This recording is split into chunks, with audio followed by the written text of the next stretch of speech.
AM 1380, The Biz, the Wall Street Business Network.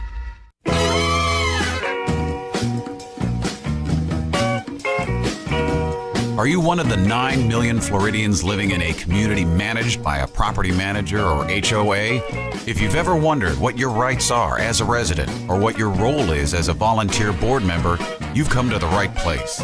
Welcome to the Condo Coaches, your resource for when your gated community starts to feel more like you're stuck behind bars, or when that guy next door decides that a hot pink Chevy on cinder blocks really sets the tone for the neighborhood. The Condo Coaches is brought to you by lmfunding.com.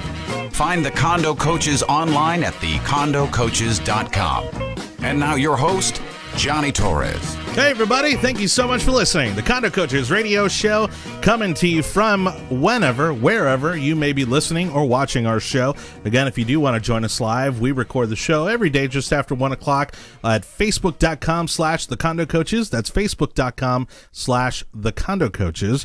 Or, of course, you can catch us all across the state of Florida on amazing radio stations. For a list of those stations, head over to thecondocoaches.com. You can also catch previous episodes, every single episode, all 40 and 41 with today's show of these episodes online at youtube.com. Just search The Condo Coaches, or on our Facebook page, again, facebook.com/The Condo Coaches.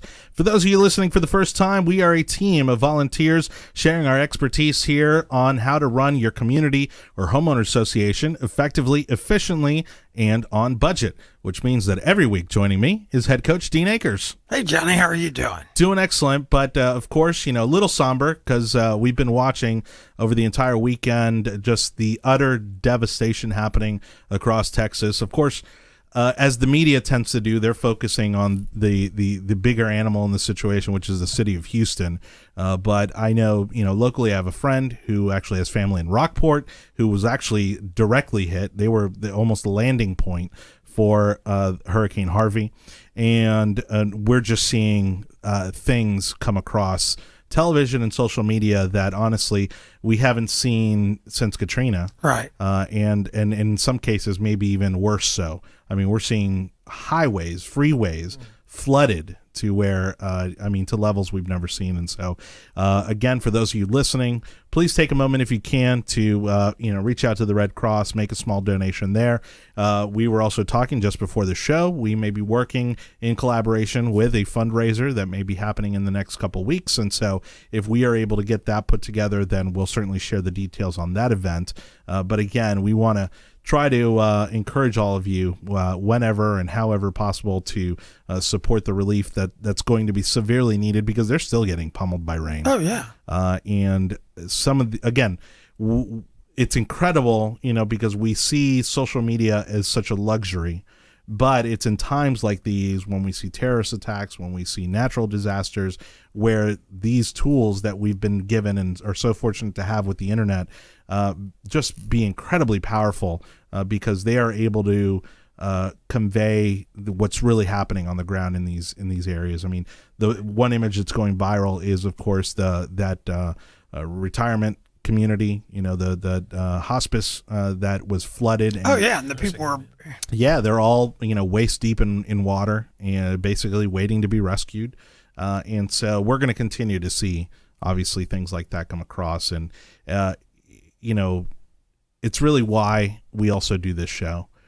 We've talked so many times about storms, hurricanes, home insurance, and property insurance, things to do, to prepare yourself in the case of these kind of storms. And again, we've been fortunate again so far in this hurricane season that Florida has not been targeted with a storm like that. But as we can see, just a half day's worth of travel by car, and we're seeing what's happening in Texas, and it could easily happen here. I mean, we're hearing reports even in Southwest Florida, where there's some major flooding happening down in the Naples, Fort Myers area, and Cape Coral. Those guys are getting hit really hard by the amount of rain that's falling. Well, that's why on our show we have so many people coming in as experts, and you keep sharing all these situations. And then you look at a place like Houston. I have one of my dearest friends out there is the head of a big company out there. Mm-hmm. And he's been updating literally every 30, 40 minutes because he's stuck in his house. I guarantee you 60 days ago, everybody in Houston was like oblivious that anything like this could ever happen. No, absolutely. I mean, we're even seeing now as, again, the storm is starting to subside, and, people are starting to figure out, okay, what went right, what went wrong. Even the mayor, I think, severely underestimated the power of the storm. He was telling people that the city was not evacuating. There's been a lot of missteps that are already coming to light, and we always take the side of precaution, and we tell people not only to prepare their homes adequately, but to also have a plan in place when a storm like this does come, because it eventually will come. Yeah. They may say that this is the storm in 1 in 500 years or something like that, but the truth of the matter is that we're susceptible to that kind of storm every year. Yeah, we had Katrina, we had Andrew, we had this one. Sure. And even the minor ones, by those standards, are still devastating to the communities. That's right. And here we are, day 3, day 4, if depending on how you look at it, and emergency response vehicles and services and all that are still not able to go into the city of Houston. Right. They're still relying pretty much on whatever local presence they have. But waiting patiently next to Mr. Dean Akers, that good-looking guy there is Dan Esposito. Hello. Thank you for the opportunity. Yeah, thanks for being here, Dan. And you're going to be our security expert for today. And welcome to the Condo Coaches. We're going to be talking about how to protect your community, how to protect your home, of course, some of the new technology that's out there, and also surveillance and monitoring methods, that may be good to put into practice in people's homes and communities. So that's going to be our topic for the day. But we're going to open the show like we always do. I got to interrupt, though. Go ahead. When I met Dan, I sat there and I go, this is similar to what's happening in Houston. Okay. We had lunch together, and I said, what's your biggest challenge? He said, people not understanding security risk, just like what's going on with the hurricane. People not understanding what could happen. And how many times do you have people say, get your water ready, get this and this. Then when it happens, they go, whoops. Yeah. And so it was just not that the hurricane would ever be timely, but security is a huge issue that people talk about. And the only time it becomes 911 is afterwards. Right. Well, we see typically after these storms that then come people who are wanting to take advantage of such situations and go into homes and businesses and take things that don't belong to them. And again, obviously, depending on the severity of the issue is going to determine whether or not there's anything you can realistically do about it. But we'll get into maybe some of that in terms of maybe what are some precautions people can take to even prepare for a situation like Harvey. Absolutely. People tend to be more reactive when it comes to issues that go wrong. And the hope would be that people would then learn to not just react to the situation, but proactively look at what's going on and effectively and efficiently prepare to make an investment, as opposed to spend money on whatever they need to do because they have to do something about it. Well, and the investment is always more affordable than the consequence. Absolutely. Yeah. I mean, plain and simple. I mean, that's what we find time after time with all of the issues that we talk about. The investment is always more affordable than the consequence. And I don't know, maybe I'll make a T-shirt out of that. That sounds pretty good. So you could do that in a relationship. If you take your wife out to dinner, sure, that's way better than than not taking her out. And the long-term consequences of that. So, all right. So, as I said, we like to open up the mailbox and answer questions that we get from our social media accounts and our email. Our email address, by the way, is help@thecondocoaches.com. help@thecondocoaches.com. We get that, and then we send that email off. Even if we answer it on the show, we still send it off to one of our condo coaches that's best suited to answer or help you manage that issue or question. So our first question comes from the Tampa Bay area. John Dutka writes to us. He goes, can a president who conducts board meetings as well as write up the minutes? And so I guess this particular president is also, serving dual role as maybe secretary. Are there any statutes to prohibit this procedure? If not, what is the remedy? The bylaws call for president, vice president, and secretary and treasurer. But they call for the secretary and treasurer to keep all of the minutes of all the proceedings of the directors and members. So, it seems like he's kind of answered his own question there. He has. A lot of times you'll have, just for sake of, call it scribing, somebody, it could be the president, might scribe it and stuff, but it just needs to be accurate recording of actions during the meeting. Doesn't have to be accurate recording that Fred screamed out I'm unhappy or whatever. It's accurate recording of actions, and still the best way is to record it. Yeah. And then so motions taken, right? Whether they pass or fail, right? Decisions made, whether they pass or fail, and who offered the motion, who seconded it, you know, and stuff like that. Yeah. And so in this case, if there is a treasurer or a secretary, then they would just basically have to sign off on whatever notes were taken, right? Yeah. If they're not the ones taking the notes themselves. Yeah. A lot of times you'll see, in fact, in most cases now, you see a property manager. In fact, even most property manager contracts, which was another thing we worked on this last week, was an association had a management company contract. And in there it says, we'll record the meeting minutes and prepare them for the board to approve them. Now, if there's some concern over the minutes being inaccurate or being somehow, written in a way that is not portraying what actually took place in that meeting, does the board not have to get those meetings accepted by the residents? No. Okay, because I know that from other organizations where you then have to accept the meetings, the minutes from the previous meeting, and everybody has to vote yay or nay as to whether or not to accept the minutes. Well, because the board meeting is a board meeting, and they're the only voters. There's not anybody, and none of the residents. It's not an organizational meeting. Got it. It's not their annual meeting. Okay. But there, again, it goes back to good protocols. I had one person call me that was a resident saying this and that about the minutes, and she didn't realize that the real requirement for minutes is to record actions taken or not taken, not that Mary said everybody's an idiot or something. It's not, the minutes aren't designed to record all the conversation. Okay. All right. So, I mean, it's not a complete rule breaker there, but there is maybe some solutions as to how to kind of go about that in a better way. Yeah. Right? And again, as we always advise, if they want to get an attorney to get an official legal opinion, they need to. These are more practical stuff. All right, more questions from our email inbox. It's the Condo Coaches radio show.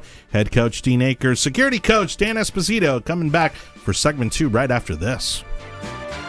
Contact the Condo Coaches online at thecondocoaches.com. More of the Condo Coaches is coming up next.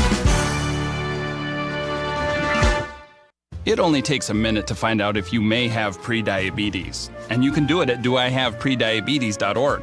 But you're probably not going to. Nope. I'm sure you've got a perfectly good excuse. Kids, work. I get it. You're busy. So what better time than now? Let's begin. Raise one finger if you're a man. Ladies, none yet. Oh, count in your head if you're driving. Now, 3 more fingers for everyone over 60, 2 over 50, 1 over 40, 1 more if you're not physically active, another finger if anyone in your family has type 2 diabetes. Another if you've got high blood pressure. If you're overweight, raise another finger. 2 if you're very overweight. And 3 if you're really overweight. You've just taken the world's first audio prediabetes test. And if you're holding up 5 or more fingers, visit doihaveprediabetes.org or talk to your doctor. There's no excuse because prediabetes can be reversed. Brought to you by the Ad Council and its pre-diabetes awareness partners. Welcome back to the Condo Coaches, online at thecondocoaches.com. Here's your host, Johnny Torres. Thank you again for listening. Don't forget, you can also find us just about anywhere online, but my favorite version of the show is our podcast. Make sure you head over to iTunes, SoundCloud, Stitcher, wherever you do listen to your podcasts.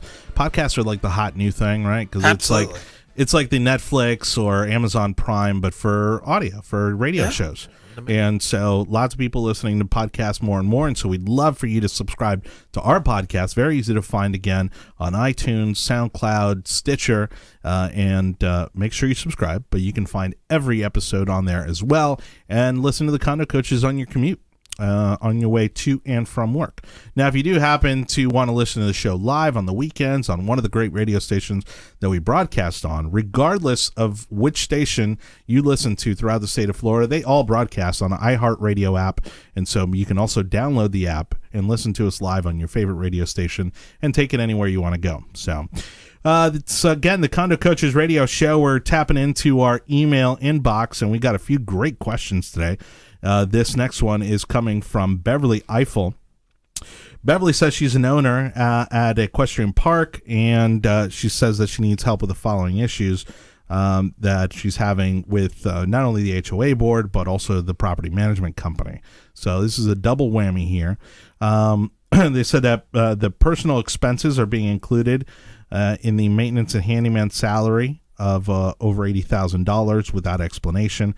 At the annual meeting, the management company did not even know who the maintenance or handyman was. So that's a big red flag. They have someone new that's now on the property. The property is not being adequately kept up. It's supposed to be a gated community. The gate has been broken for 2 months, although the 2017 budget for gate repair and maintenance is over $15,000. Poorly lit areas. And then at the annual meeting, there were less than 10 owners present. The board of directors held no election because the 3 board members have been the only members there. And they were told that an election was not necessary and that the 3 candidates would automatically sit on the board as directors. They asked to change the time and day of the annual meeting, but they were told they would not change it. So basically, they likely didn't have quorum, or even if they did, they basically anointed themselves back on the board. That isn't. Again, she may want to get an attorney, but our condo coaches we've been through this. Yeah. If there's 3 people running for 3 positions, your board's set. Yeah. There's nothing. There's no wrong with need it. for an election. No, and you don't have to have a quorum to have election or anything. You have 3 that are running. Now, if it is a contested election and other people are interested in running for those board positions, at that point, then they are making a huge problem for themselves. Well, then they're going to have an election. Right. I have a sneaking hunch that their property management company nobody ran. So I don't think they were trying to shyster it. There's no reason to do it. If nobody wanted to run, then there was no need to have an election because those 3 people would just stay in those roles. The biggest challenges we're seeing, we met with a group as condo coaches on Friday, and they have a 5-member board. They only have 3 members, which puts them in kind of a violation of their bylaws.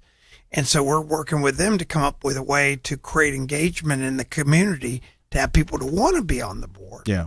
So, Well, let's say, because we don't have the full context. Let's say there were other people interested in running for these board positions, and they neglected to hold an actual election. At that point, does she need to call the Division of Business and Professional Regulation to get involved? Does she need to call an election monitor? Like, what's the next step? Because she's saying here that they're planning an owners meeting, basically outside of the HOA meeting. And so they're wondering how to best approach this. So there's obviously enough owners that are concerned about how the property is not only being managed, but also being run by the board. And so I'm wondering if maybe there were other parties interested in running for a board position and they decided to skirt the election altogether. Yes, you would call you'd call the department. But at the end of the day, I just don't ever see that really happening. Okay. So if there are other people that were interested, then to call the Division of Business and Professional Regulation. Yeah, if somebody put out a ballot to be on the thing and they met all the statutory timelines, yeah, and they didn't put them on a ballot or have an election, yeah, that's a big problem. Right. If that happened, you don't generally see that with a managed property and stuff. We have all her contact information, don't we? Yeah. I thought I said I will reach out to her today or tomorrow and talk to her. Perfect. All right. So Beverly, thank you so much for that. That's good question. Unfortunate situation there because there's a lot to get a hold of there. Not only the election, but the poor maintenance of the community. Well, the thing that when you were reading it out loud, now I remember seeing it. She said something about that they're paying salaries and they don't know whatever. Yeah. What I would share with her, the best thing she could do is ask for a PDF copy. Just ask for PDF copy of the monthly financial from the management company. Okay. And then she could send it to us, which I'm getting 10, 15 a week now. Right. And we're going through and we're taking their concerns and we're looking at them, and knock on wood, so far, we've been able to answer the concerns. And I had one this weekend, where she was all like up in arms about it when I got done. I said, you have a great contract. The one thing we caught the management company was it was a contract that had no escalation in it, and it was a 3-year contract, and it had an easy in out for either 30 days. Okay. But they had been escalating the prices without it being in the contract. Correct. So now they're going to have that problem. Yeah. But and I'm sure they didn't do that with some kind of malice or anything. But that's the kind of things we can help with. Yeah. All right. Well, and again, best of luck to Beverly. We'll be in touch with her shortly, but, sounds like she's got her hands full, and sounds like someone who actually should be running, for president of that board. I mean, she's concerned enough. Well, also remind our listeners, you don't run for a position of president or treasurer. On a board, you run for a position on the board, and then the board votes the officer position. Okay. Yeah, little subtleties. I mean, you don't run for president of the board. Right. Got it. Okay. Our last question for today's show is coming from Tina, and Tina writes to us down from Broward County. She says she has 2 co-op units that she purchased. Sounds like an investment situation, but she says that the board members are all in Canada and elsewhere. They only have 1 meeting a year, and usually only 2 of them even show up. One building is very much a slumlord type, according to her, due to things going on there. Do they have a fiduciary duty to repair, maintain, respond, speak, or anything to that whatsoever? She says, it's my understanding they have fiduciary duties and can be liable for neglect. She says she's been assessed repeatedly since purchase at a great cost, and due to longtime failures of owners and the board, they're now trying to play catch up on some of those repairs and maintenance, but still ignoring the quality of life and the reality of actually being there. So again, it sounds like most of these, it's probably a big investment property, where owners maybe own multiple units. No, we've never had a question on a co-op. That's true. And a co-op, that's a different statute. Okay. And a co-op is equivalent of, you're buying shares. So there's no ownership of any real estate. You own a share, just like stock. You could buy a stock in General Motors, and if they make a crappy car, you can't really, it's so a whole different. So you own a portion of it. Yeah, of stock. Of stock in that community. Yeah. Okay. Of that building or whatever. Right. So you don't own any physical title to it. You're a shareholder in a company or whatever, a co-op. Interesting. And it also, co-ops have bigger latitudes on discrimination, as far as, allowing people to buy stock and stuff. It's a whole different thing. You don't see it a lot in Florida. Yeah. It happens a lot up in the Northeast, primarily New York City. Okay. And it's just a whole different deal. We could get her some help, or she needs to get a co-op attorney, because it's a swim lane that is down here, but it's pretty narrow. Okay. Got it. So, all right. Well, thank you so much to Tina for that situation there, for sharing it. If you want to share your question or your issue with us, please send it in. We'd love to have you on the show to talk about it. There's a few ways you can do that. You can actually just go to our website, thecondocoaches.com. That's thecondocoaches.com. Go ahead, Dean. Also, if she wants to, she can Google Florida Statute 719. Okay. And it's not that long, right. And it's not hard, complicated legalese. She could look at the statutes and she can see how stuff plays out pretty simply there. Okay, and that might help clear up some of those responsibilities. Yeah. And at least so she knows kind of what angle to approach all these issues from. Okay. All right. Well, and again, so our website, thecondocoaches.com. You can also call us, 813-331-5415, 813-331-5415 is our phone number. And then, of course, our email address, help@thecondocoaches.com, help@thecondocoaches.com, because that's what we love to do around here. And again, joining us there is Dan Esposito. He's going to be our security coach for the day. We've talked about this once previously, but it's one of these things that's an ongoing issue. We've only got a little bit less than a minute here, but would you say that this space is changing fairly quickly because the technology is becoming so much more affordable and more readily available? I believe so. I think that there's a lot of change. What concerns me is that people may be paying attention to the wrong thing. Okay. I mean, sometimes they look at all the lights and the cameras and not paying attention to what really matters. The shiny objects. Yes. All right. Well, more with Dan Esposito as we kick off security and surveillance in your community. It's the Condo Coaches radio show. Dean Akers, Johnny Torres, your host. We'll be back right after this. Contact the Condo Coaches online at thecondocoaches.com. More of the Condo Coaches is coming up next.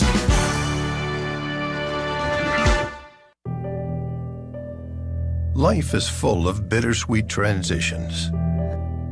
It's difficult to know how these changes will impact us over time. For some people, difficult transitions like retirement, divorce, or loss of a loved one can hit harder than expected and may contribute to feelings of hopelessness or even thoughts of suicide. The risk of suicide is even higher for men over 50 who served our country. Guys like me. That's why support from friends and family makes such a big difference. Every day, your actions could help save a life. Together, we got this. Learn how you can help save a life at veteranscrisisline.net. Welcome back to the Condo Coaches, online at thecondocoaches.com. Here's your host, Johnny Torres. Again, we want to hear from you, the questions, issues that you may be dealing with in your condominium, homeowner, or community association. 813-331-5415 is our phone number, 813-331-5415. When you call us, we actually take that voicemail and we make sure that we get you plugged in with the best condo coach that's suited to help you with that issue or that question. And then we also use it here on the show. Also, when you email us, help@thecondocoaches.com, help@thecondocoaches.com. We answer some of those emails here on our show every week. But again, the priority here is to make sure that we're helping you get these issues resolved or get the right information. And so we pass that on again to the condo coach that's best suited to help you. And we have condo coaches now throughout the state of Florida in every major market. And so even if you're kind of in the outliers, we can have somebody come to you. Last week we had Travis, who's our Central Florida market manager for the condo coaches. He's also one of our great volunteers and doing a great job out in the Orlando market. But we do have people all across the state that are ready to help you. Also, we want to remind everybody, because all of this leads back to the finances, right? The lifeblood of the community. And so one of the things that people love that we provide as a service, a free service, again, part of the reason why we do this is the financial assessment. If you reach out to us, we will actually do a free financial assessment for you to give you a very black and white explanation on how your community is doing financially. It's an unbiased second opinion, so you don't have to worry about whether or not your property management company is doing their diligence, or even your board, right? So if you're a homeowner and you have access to those documents, or you want to request those documents, pass them on to us. We can do that financial assessment and give you an idea of how your community is doing financially, because again, that determines the full health of your community and your investment. Yeah, we had one that sent it in last week. And on the cover page from the management company, the front page, it had 3 big sentences on it. And all of them were the management company software printing to the board that they were violating 3 statute 718 provisions, budget things and stuff. And I called the board president. I go, look, I don't even need to look on the inside. The fact that your management company has put you on notice of these 3 things, you might as well just buckle your seatbelt, because it's not a matter if, it's a matter of when you're going to hit the trees. That's right. Well, and like you said, it's bad when your property management company's calling you out on it. Oh, yeah, and they're putting it in writing. So it's not like somebody's calling you up on the phone and going, you guys ought to really do this. No, it's in writing. So I am actually going down to meet with them this week. And meeting with the president, and I'm just going to... Because at that point, they're stepping back and saying, hey, look, we're not responsible for this. Correct. Yeah. But they're putting them on notice. Yeah. Yeah, and so if a homeowner wants to moan or be upset and talk about fiduciary responsibility, the management company said, y'all have not done your job. Wow. All right. Well, so again, really important for not only the board members, but the residents as well, to have a strong understanding of the financial health of their community. And I just want to reiterate, this was sent to us by one of the board members. Wow. So it wasn't some resident sneaking around to find out. Right. And the board member really didn't understand all of it, and because they're not paid or trained to do that. Yeah. That's what we have experts that volunteer for. So we're going to help this board immensely. We're going to help them get from being in a train wreck. It's all for free. Excellent. There's no agenda, and they'll be back on track. All right, beautiful. Well, and I'm sure you'll keep us updated. Yeah. So. All right, again, Dan Esposito is the gentleman sitting right there next to head coach Dean Akers, and he's our security coach for today's episode. Just before the last segment ended, we were talking about the shiny objects, okay? And look, I'm a gadget guy, right? Like, I love gadgets, I love electronics and that sort of thing. I don't have a home security system, but that's, because I'm in a rented property, not in a property that I own. But I mean, I'm always fascinated by it. Like, I go to my uncle's house and he's got all the cameras and the iPad and and I'm always playing around with it because I'm absolutely fascinated by it. But like you said, there's a lot of shiny objects out there that really don't get the job done. Let's kind of start off from the retail perspective. If someone is kind of approaching this and maybe deciding to go at this on their own, what are some of the things they should be looking for, because there is so many options in terms of equipment and services right now? Well, I think just to level set things, it's important to start with clear terms and definitions. I think that we could make hundreds of arguments in terms of what the best security system is or what would work best for a community. But if we were to apply the 80-20 rule, 80% of the time, the people that I'm working with are not having issues with the type of camera or the type of system they need. They have an issue with truly defining what security is. Right. So I think before anything is chosen, before we decide what your community needs, where we need to start is by defining security. And we define security as the effective and efficient minimization of the liability of exposure. Okay. When you consider that, one of the things that I like to tell people is you can't fix crazy. Right. I mean, there's always going to be somebody in that community or in that area doing something they're not supposed to do, and they're going to find a way around a quote-unquote camera or some type of security system. There's also factors affecting control, such as the one we were talking about with Houston. I mean, here in Florida, goodness, I mean, how many lightning strikes? They call this the lightning capital of the world. Right. So what I'd like to tell people is we first have to define that. So if we define security as the effective and efficient minimization of the liability of exposure, we first need to understand there's nothing that is going to work 100%. There's no, I mean, sure. I don't care what you put up there, it's not going to work 100% of the time. Yep. What we need to do is make a decision on what provides us the highest degree of plausibility to minimize that liability of having things exposed.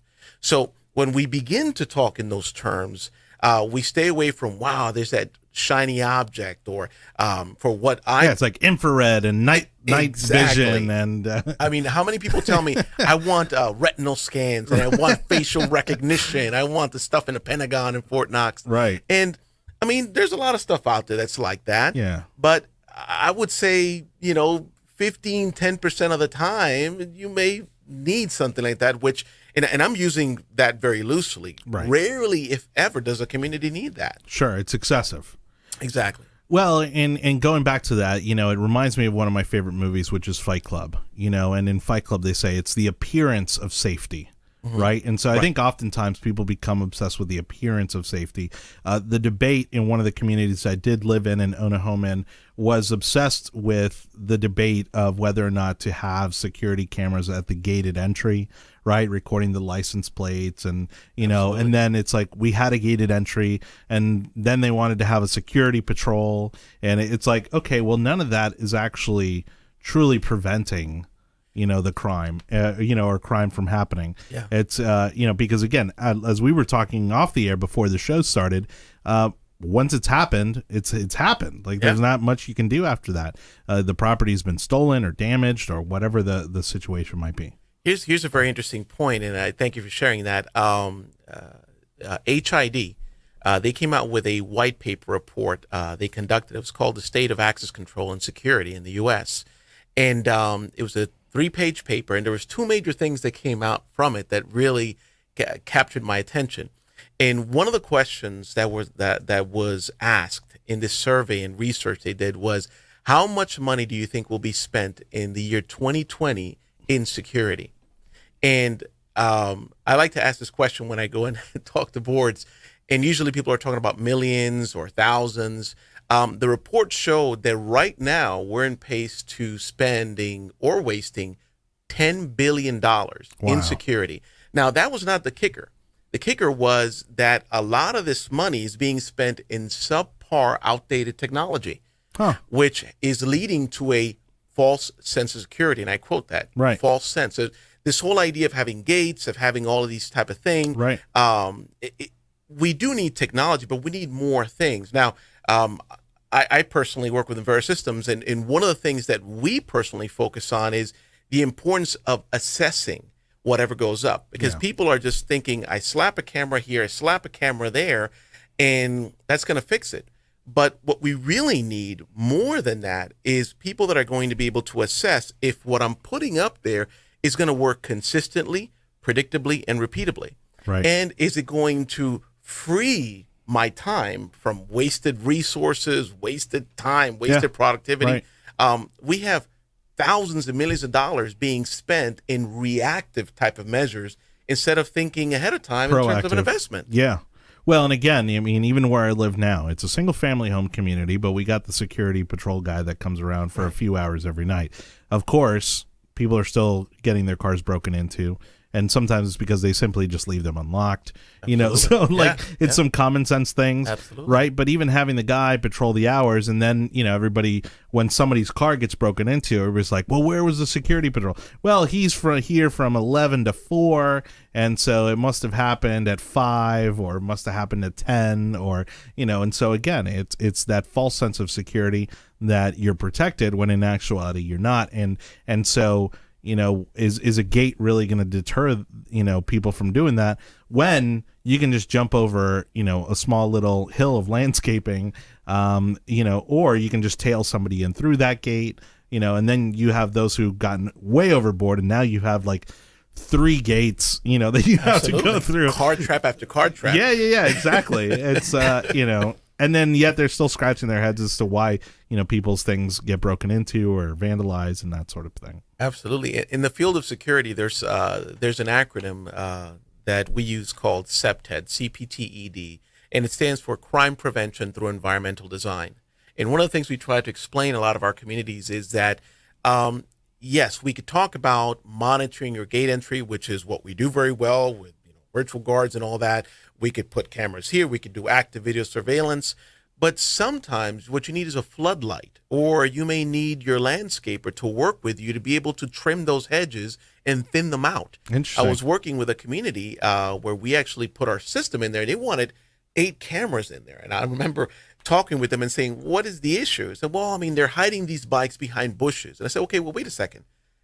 Let me see those bushes. And they were not well kept. They were very thick, and they were perfect for a criminal to be able to put all sorts of things in those bushes. Sure, yeah. I said, why don't we work with your landscaper to be able to do some crime prevention through environmental design? Yeah. And all you will need is 2 cameras in there that are going to be able to help deter some of those things. But I know we're running short on time here, but I'd love to continue talking about the entry points. Well, we have one more segment, so hang on to those points. We're talking to Dan Esposito, our security coach for this episode. Head coach Dean Akers is with us.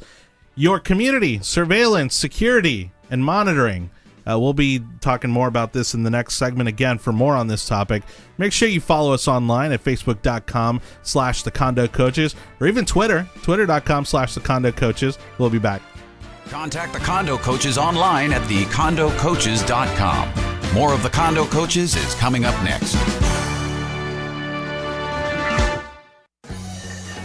Attention men under the age of 35. You know what really impresses the ladies? When a guy has a few drinks and later gets pulled over for buzz driving.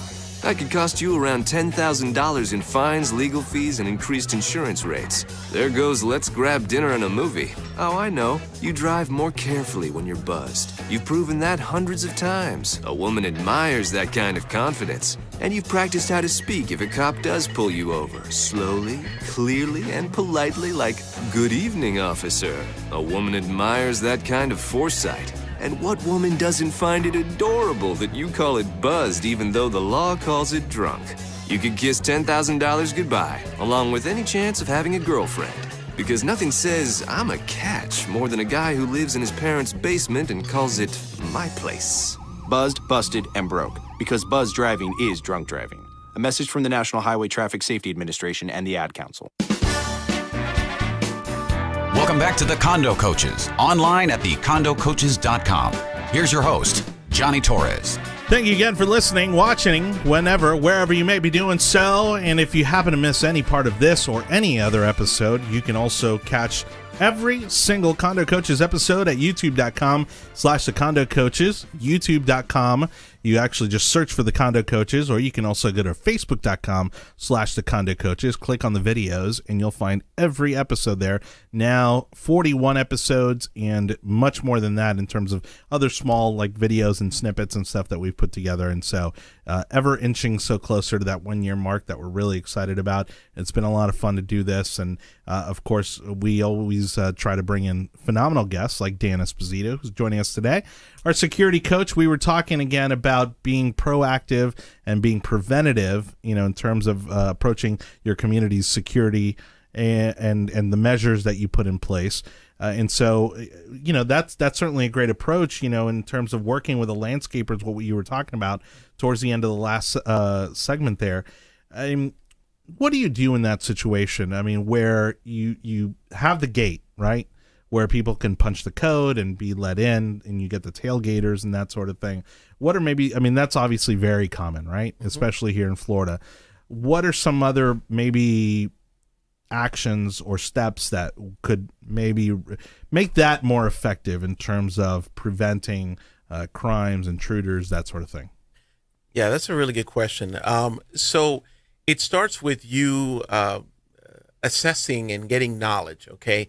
The only way to truly overcome the true gap or the true liability is if you understand where it's coming from. More times than not, when it comes to security, people are reacting to somebody who broke into a car that happened to be open because the person left it open, or there are legitimate reasons, people getting into the community, doing nefarious things at the pool or at the clubhouse. So one of the first things we always recommend is you first should conduct an assessment, and an assessment should provide you with an understanding of the real situation. Do what we like to call a root cause analysis. Okay. I don't want to just react to somebody broke into my house, but what could have led to that? So this is where the word effective and efficient, which tends to be misused so many times, comes into play. Right. When it comes to security or anything else, I know Condo Coaches also uses the word effective and efficient. We have to understand that to be able to put something that matters, you first have to do an assessment that's going to rid whatever you put in there of variation, meaning inconsistency, defects, things that are going to stop working consistently, predictably, and repeatably. Like a gate. Right, like a gate. So when it comes to gate entries, right now, especially in Florida, we have three major things that are being used. You could have a guard in a guardhouse that's out there monitoring things. You could have a call box or a teleentry system, right, or you could have a virtual guard system, which is what Inverse Systems does. But when it comes, so you have to consider what's going to work best for your community, because virtual guard may not be the best thing, or a call box maybe most of the time may not be the thing. But, well, and rarely, we say this about sales all the time, in terms of knowing who your actual customer is. A lot of times people don't know what the true root of the problem is. Exactly. Maybe it's not the gate. Maybe it's the time of day. Maybe it's, maybe it's a set of keys, or who knows? I mean, it may be another entry point. Right. You want to get somebody out there that's going to truly be a consultant. And it's not going to be, it's going to be going in there and it's going to be looking at the situation and let you know, hey, this is what you have. These are some recommendations. This may work. This may not work. But it's up to you at the end of the day. I'm not just saying this to say it, but that's something I personally love to do with a lot of my customers. I've been able to go and do assessments for them. I've been able to walk away from certain situations and let them know this is going to work best for you. And I don't think it's in your best interest to put a virtual guard or something in this location. Sure. What I do think is important to take note of when we're talking about entry systems is sometimes that, going back to that false sense of security, you have people that like to have their guards in there because it makes them feel good. Yeah. But last I checked, you have to be honest about having a guard at a guardhouse. Right. Last I saw, there's no such thing as an omnipresent, omniscient guard. Okay, Right. They can't see all things, and they can't Sure. be everywhere at the same time. Well, and even that, I mean, I'd say the reliability of a physical guard at a gate, to me, I would place it around. It's a toss up, 50-50. Yeah. You're going to get good guards and you're going to get bad guards. And we're not even talking about how much it's going to cost as well. I mean, sure. $150,000 because you have to make that guardhouse compliant, and you have to pay that guard and all that. And then the guard himself is going to use their own discretion as to who they let in, who they don't. Right. Even when in some cases you have like license readers, you know, where they read your driver's license and that sort of thing. Some of them use it, some of them don't. Right. You know, some of them get friendly with some of the people that they see often. And so there's all these, you know, circumstantial things that happen, you know, that may determine whether or not your guard's even effective. Yeah.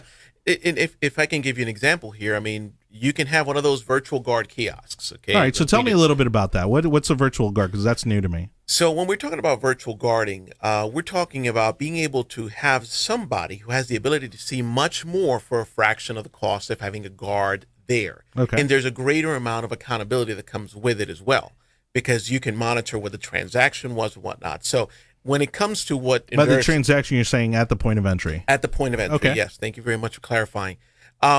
So, for example, Inverus Systems has its own central station over in Sarasota, and we have all of these Class D licensed virtual guards that have been trained to be able to monitor transactions. Now, these transactions are not left up to chance. We actually have a turnkey operation where every community, we have 500 plus communities that have their own set of post orders or protocols in allowing entry into that community, because there's no one community that's the same. Right. So anytime that we have a virtual guard system, think about a kiosk, it have a driver's license scanner, and it has one-way video and then it has two-way audio. So the person pulling up can actually talk to the guard. The guard can't so they be don't see the intimidated. guard. They Right. can't see the guard. Okay. But we have a system that can verify if that guard belongs there, Yeah. or if they're a temporary guest or a permanent guest. You even get an app where the resident can actually determine and let us know, hey, that person should be allowed today or not be allowed today. They're a vendor, they're not a vendor. So there's all these great things that come with it. Some communities need a little bit more. So you can put a kiosk, and we have a system that works in tandem with a guard too, to Or maybe keep them during- even more accountable. Or during the day, you have a physical guard, and maybe in the overnight hours, you have a Absolutely. virtual guard. You could have an 8-hour, 12-hour, 24-hour shift with it. It's up to you. It's definitely the way we're supposed to be moving forward, especially with the advent of false sense of security, because these call boxes, I mean, many times they're a laughingstock because people are sharing PIN numbers and they're not really as reliable. And the truth of the matter is that, especially now with like Uber and Lyft and all that stuff, people are just giving out their access codes to their gates to anybody. I mean, because these ride sharing, which I love. I mean, I'm not putting down ride sharing at all, but they're just random people. Yeah. And you don't know who they are. You don't know their background. You don't know. I mean, sure, they've had a background check. That doesn't mean that they're not doing nefarious things. Absolutely. Or maybe working on behalf of someone that is. And so when you've got this person who's quote unquote coming just to pick you up, to give you a ride, and you're saying, oh yeah, my gate code is 00000, and they're getting in, well, who's to say they're not giving that code to somebody else? Absolutely. And it's not just, a lot of people look at these things and they say, well, it's an entry point gate, and I don't have that. A lot of people have pool areas that we work with, and they have people jumping on those pools, doing all sorts of things they're not and they'll supposed jump to be the doing. fence. Oh, yeah. I used to live right across the street, literally across the street from our community pool, and I would watch people jump the fence all the time. All the time. You know, and at first I'm like, oh, I'm going to go over there and kick them out because, you know, they're not supposed to be there. You know, we'd have high schoolers come and hang out there and, you know, instead of being in school. And eventually I just got tired of doing it. Yeah, and what we have as a result of that is a reactive measure, people reacting to it. Whereas, for example, now we have measures that are active video surveillance where we can create a virtual perimeter with our cameras, and one of our virtual guards begins to voice people down and saying, you're not supposed to be there. We're going to call the authorities. Right. So one of our communities calls it the voice of God in a box. So because you start telling people, hey, you're not supposed to be here. Yeah. But we're trying to educate communities to not react, but to deter it by being proactive. Sure, and that works. Right. Reactive, again, doesn't work because by the time it's happened, they're long gone. But in summary, the biggest, if I could leave anything to the community that's listening into this program is, let us conduct an assessment before you make any decisions. Yeah. I mean, you don't pay anything for it, and most importantly, it educates you. That's right. Well, and we're big on assessments, and so what we'll do is, again, the Condo Coaches reach out to us via our website. Phone number, again, is 813-331-5415, 813-331-5415. I always got to remember to slow down on the phone number. Or emails, help@thecondocoaches.com, help@thecondocoaches.com. We've got 20 seconds. There, you've got all these scanners and you've got the key fobs and all this stuff. What's kind of working right now? Or does it still just vary depending on the community? It really depends on the community. If you would ask me what's working, well, everything is working, but it all depends on that assessment. All right. So calls for an assessment. That's another show in the can. Say goodbye, Dean. Goodbye. You've been listening to the Condo Coaches, brought to you by lmfunding.com. Find us online at thecondocoaches.com and join us this same time next week as we help you navigate life in your managed community.